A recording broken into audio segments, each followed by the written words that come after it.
در آغاز باز یک هفته نو بینندگان عزیز به شما بردباری میخواهم و برنامه سرخط رویدادها را تقدیم میکنم. امروز 15 نوامبر است. در دقیقه نزدیک از آن میگوییم که در ولایت ایرکوتسک واگن مهاجران تاجیک را تیر زدند. هلاک شده ها و زخمیان هستند. پسر معمر قذافی میخواهد پرزیدنت لیبیا شود. دادخواهی مادر عزت امان از رستم امامعلی و خودکشی باز یک کارمند فرودگاه بین‌المللی شهر دوشنبه. موضوع دیگران است داریم. مقامات وزارت تندرستی و حفظ اجتماعی تاجیکستان میگویند در این کشور بیش از 47% ساکنان از 18 سال بالا مایه اول واکسن ضد کرونا ویروس را قبول کردند و شماره پرائم شده ها نزدیک 39% بوده است. با اطلاع رسمی در شهر دوشنبه نقشه امشبی بر ضد کرونا ویروس بیش از 100% اجرا شده است. سنجیدن درستی این اطلاع امکان ندارد، ولی از زمان شروع پاندمی کرونا ویروس در تاجیکستان در میان اهالی نوباوری به امور رسمی وجود داشت. مقامات اخیراً بعد یک ماه نشر خبرها درباره اینکه هیچ یک حالت گرفتاری به کرونا ویروس وجود ندارد در 4 روز گذشته از سرایت یافتن 3 نفر دیگر خبر دادند. در شهرک زالاری ولایت ایرکوتسک در پی مناقشه مهاجران تاجیک با ساکنان محلی 2 نفر از شهروندان تاجیکستان هلاک شده، 5 کسی دیگر با جراحت‌ها و آثار سوختگی در بیمارخانه قرار دارند. مقامات تفتیشاتی این ولایت میگویند جنجال شام 12 نوامبر به عمل آمد. سپس ساکنان محلی واگنی را که در آن مهاجران تاجیک زندگی میکردند آتش زدند. پیوندان یکی از مهاجرو که حالا در شعبه احیاگری قرار دارد در صحبت با رادیو آزادی گفت حمله‌وران در نسبت زادگان تاجیکستان حتی از سلاح تروماتیکی و آرماتور سنگ استفاده کردند. واگن آنها شبانه آتش زده شده است و 2 نفر هلاک شده جوانانی بودند که از داخل جای خوابشان بیرون شدن نتوانستند. مصاحبه ما گفت طول 2 روز گذشته کسی از نزدیکان را به بیمارخانه راه ندادند. سفارت تاجیکستان در مسکو با نشر اظهارات گفت که از این قضیه آگاه میباشد و برای پیگیری با مقامات حفظی حقوق ولایت ایرکوتسک همکاری دارند. همچنین کارمندان سفارت و کنسولگری گنرالی در شهر نوسیبیرسک به ولایت ایرکوتسک فرستاده شدند. پلیس ولایت میگوید که بیش از 10 شرکت‌دار جنجال را دستگیر کردند. جستجوی باقی مانده ها ادامه دارد. نسبت این حادثه پرونده جنایتی آغاز گردیده است. در یک سوختار دیگر در ولایت مسکو که طبق فرضیه پیشکی از بی‌احتیاطی بوده است 4 مهاجر تاجیک هلاک شدند. 2 نفر دیگر در شفاخانه میباشند. مسکوفسکی کامسомолец می‌نویسد که سوختار ساعت 10 روز 13 نوامبر در شهر سولنیچنگورسک در خوابگاه ساختمانشان به عمل آمد. مساحت سوختار 200 متر مربع را فرا گرفته. به فرو نشاندن آتش 10 ماشین سوختار خاموشکنی سفربر شدند. به احتمال زیاد سبب سوختار دستگاه گرمی دهنده شده است که کارگران در بالای آن لباس و جوراب‌های خود را برای خشک شدن گذاشته بودند. حالا مسئله باز کردن پرونده جنایتی از روی مدعی رسانیدن به مرگ از بی‌احتیاطی بررسی می شود.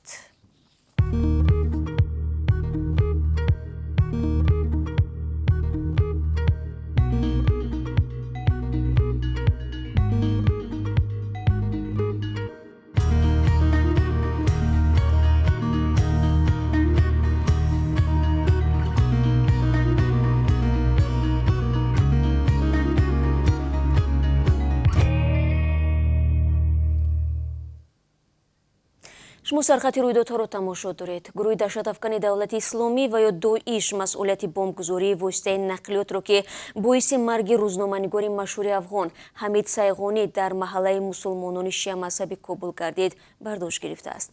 گروه دولت اسلامی خراسان روز 14 نوامبر در شبکه اجتماعی تلگرام ادعا کرد که مسئولیت این عمل بر دوش این گروه همپیمان داعش است. روز 13 نوامبر مرکز روزنامه‌نگاران افغان در شبکه اجتماعی توییتر اظهار نمود که بر اثر ترکش در محله دشت برچی کابل روزنامه‌نگاری شناخته خبرنگار تلویزیونی آریانا حمید سیغانی به هلاکت رسید. نهاد ناظر انتخابات لیبیا روز یکشنبه ابراز داشت که پسر رهبر پیشین این کشور معمر قذافی همچون نامزد برای سبقت در انتخابات پرزیدنتی ماه آینده ثبت شد. سیف الاسلام قذافی که با جرم جنایت‌های ضد بشریت در پیگرد دادگاه بین‌المللی جنایی قرار دارد، سندهایش را برای ثبت نام به کمیسیای عالی ملی لیبیا پیشکش نمود.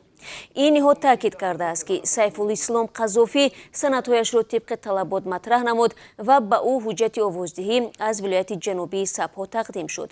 این پسر رهبر سابق لیبیا سال 2011 اثنای آشوب مردمی زیر پشتیبانی پیمان ناتو بازداشت شده ماه ایون سال 2017 از محبس رها گردید.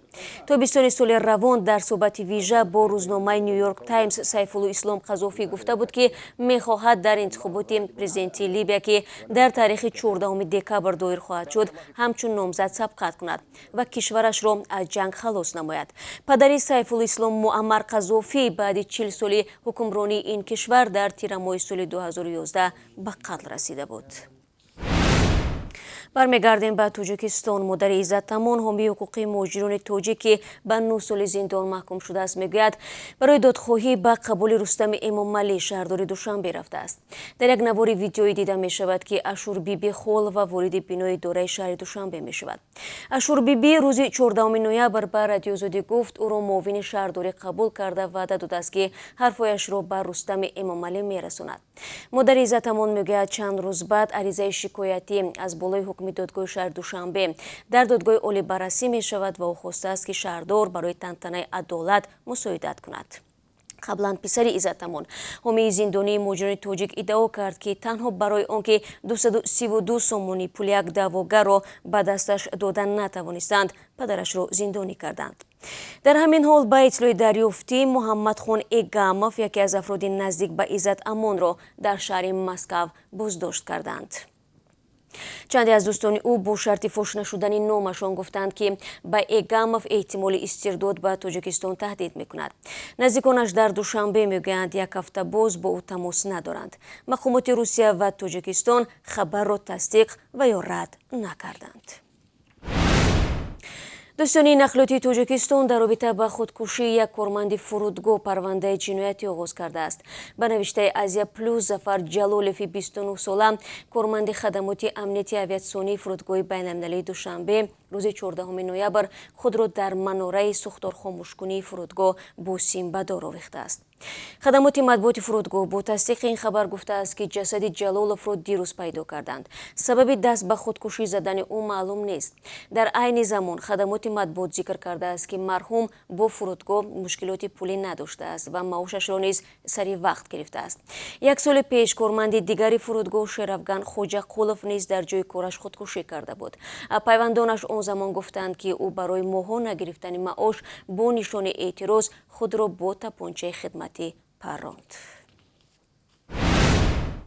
دسته نجات دهندگان کمیته حالتهای فوق‌العاده در شهر دوشنبه از کانال دیریواسیونی نیروگاه آبی و برقی ورزاب ماشین سبکروی تمغه موسی را بیرون کشیدند. حادثه آخری هفته گذشته به عمل آمده است. در خبرنامه گفته می شود که ماشین ضمن حرکت از شهر خوجند در 8 کیلومتری راه ماشینگرد دوشنبه ورزاب به آب سرازیر گردید. در این حادثه کسی آسیب ندیده است. راننده توانسته است مستقلانه از داخل ماشین بیرون شده خود را به ساحل رساند. کمیته حالتهای فوق‌العاده از رانندگان خواسته است که هنگام سفر قاعده‌های بی‌خطری را رعایت نمایند، سرعت حرکت را بالا نبرند و جان خود و همراهان و راهگذران را در خطر نگذارند.